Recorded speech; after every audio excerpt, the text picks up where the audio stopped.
Each year, the Board of Directors of the National Healthcare for the Homeless Council selects an individual to receive the Philip W. Brickner National Leadership Award. And this year's award recipient is Barbara Conanan, who is no stranger to almost everyone in this room.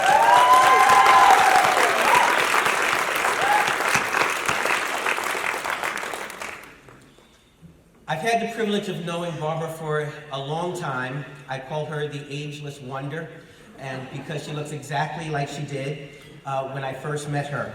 And it was very close to the beginning of the Healthcare for the Homeless program that was administered by the Robert Wood Johnson and Pew Memorial Trust Foundations, funded by them and administered by Dr. Brickner and his team. There is so much I can say about Barbara, but I will just say a few personal things, not because it's about me, but because it is about so many people. Barbara I've been fortunate to know, just having to be at the right place at the right time, being in New York at the beginning of my career, knowing Dr. Brickner, knowing Barbara, knowing so many giants in our field. And Barbara has always encouraged me. She encouraged me to take more of a leadership role. She encouraged me to become more involved in the council. She encouraged me to consider standing as president of the council. And when I was considering trying to succeed John, she was one of the few people that I consulted and asked for her opinion.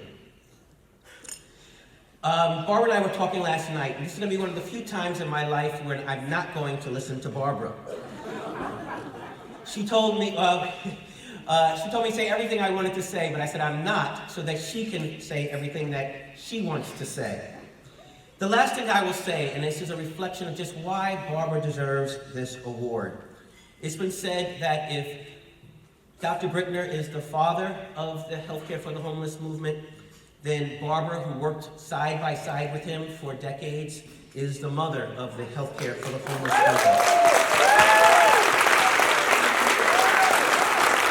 Barbara, as you come up, I just want to read the last two sentences where it describes the Brickner Award, and the last sentence where it describes Barbara and why she is such a fitting recipient.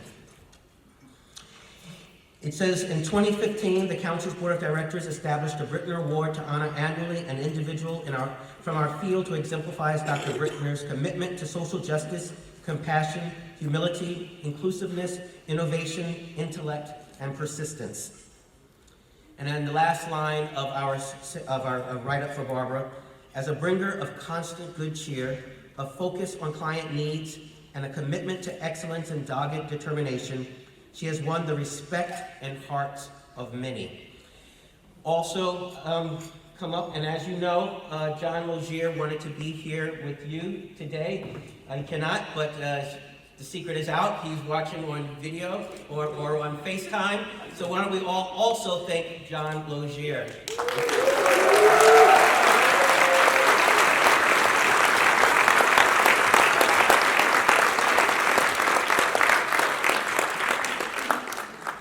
Thank you, Bobby.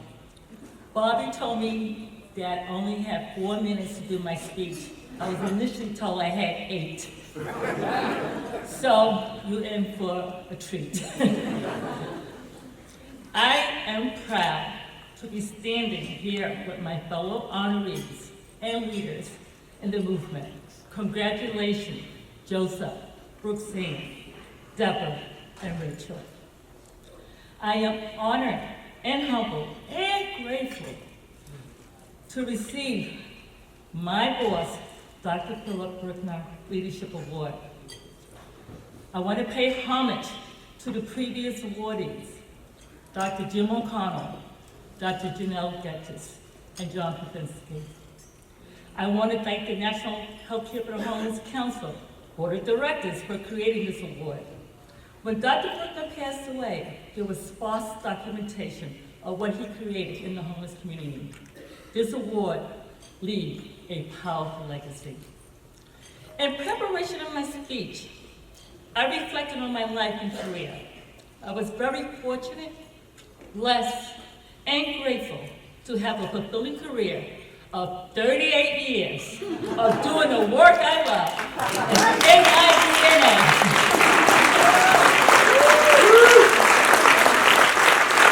And Bobby, I didn't age because I started when I was 5. So, to have this acknowledgement in my retirement makes me overwhelmed. And I want to thank John Luzier for nominating me. I would like to thank Heidi Romans and Jim O'Connell for their support letters.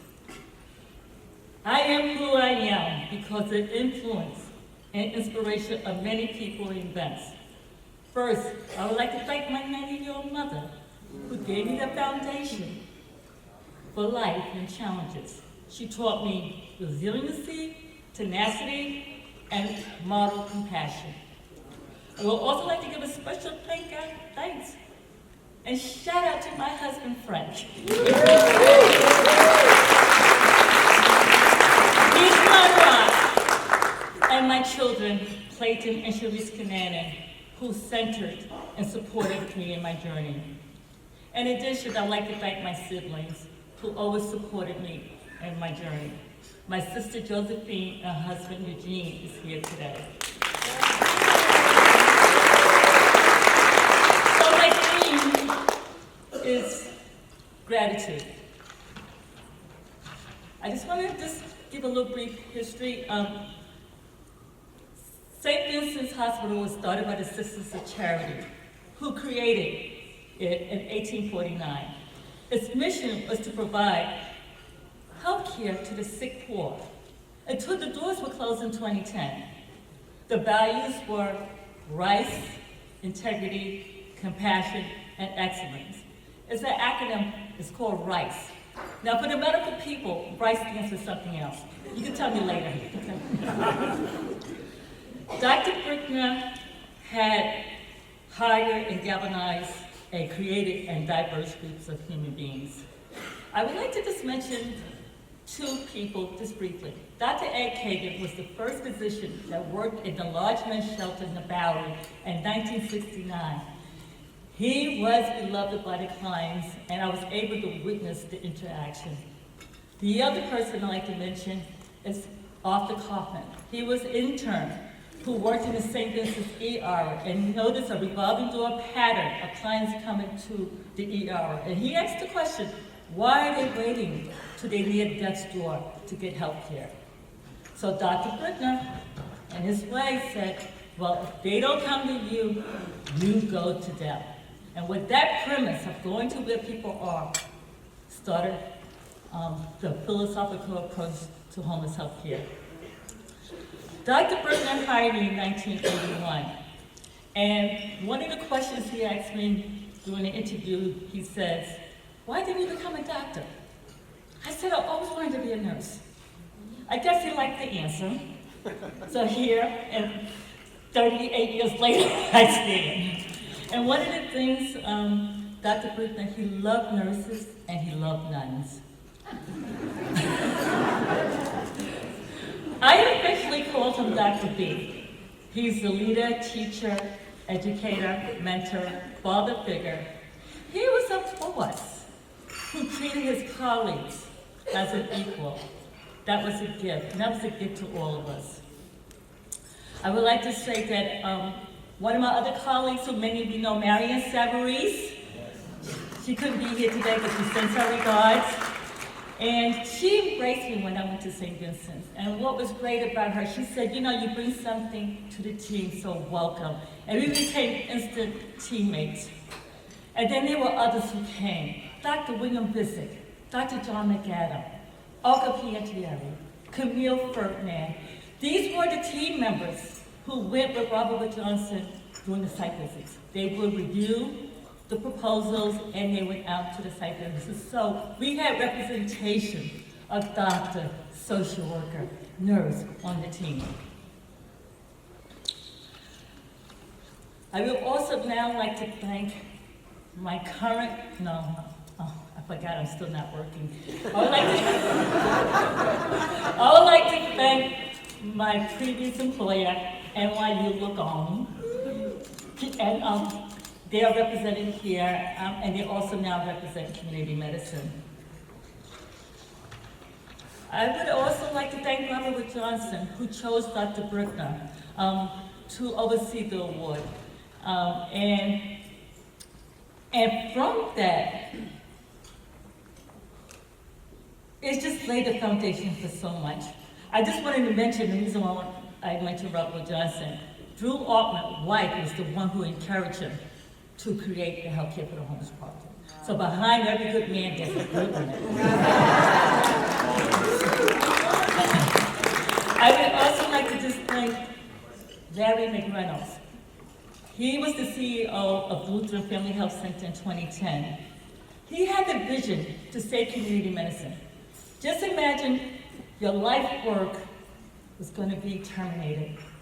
The hospital closed in 2010. He approached me about saving the program. And so I'm glad he had the vision and the fortitude to come and save these safety net providers that came from St. Vincent's. Community medicine was the only program that stayed intact. We were the only program that saved. Just think about it. Out of the entire hospital, 3,000 employees, all those patients. Our staff was the only one that saved, and our patients stayed with us. People said, they're not going to go to Brooklyn. They came because we care.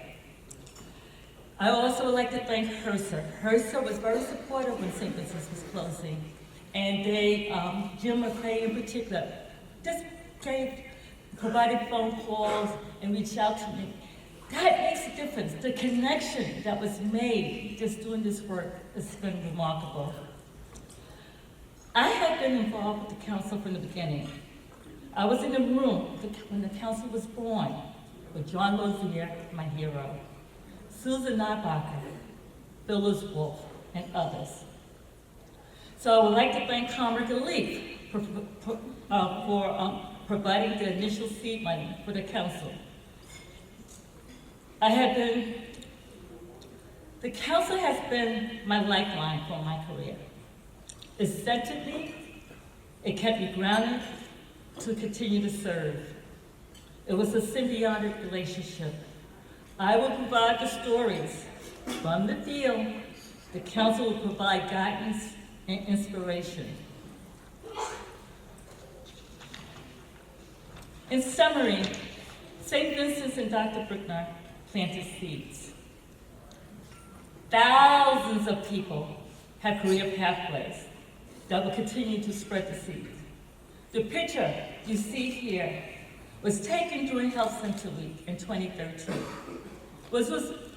It was really remarkable because Dr. Brickner is smiling. For those of people who knew him, he didn't smile like that. And what was really interesting, he was so happy to see that we were honoring the heroes and sheroes of this work. It was never really about him. It was really about doing the right thing. So today, you celebrate me, but I celebrate you. You are the council. You are the warriors. You will continue to carry the light, the voice, the hope for social justice. You and the council staff, Bobby Watts, will be working with you to make a difference. You can do anything together. Peace and God bless.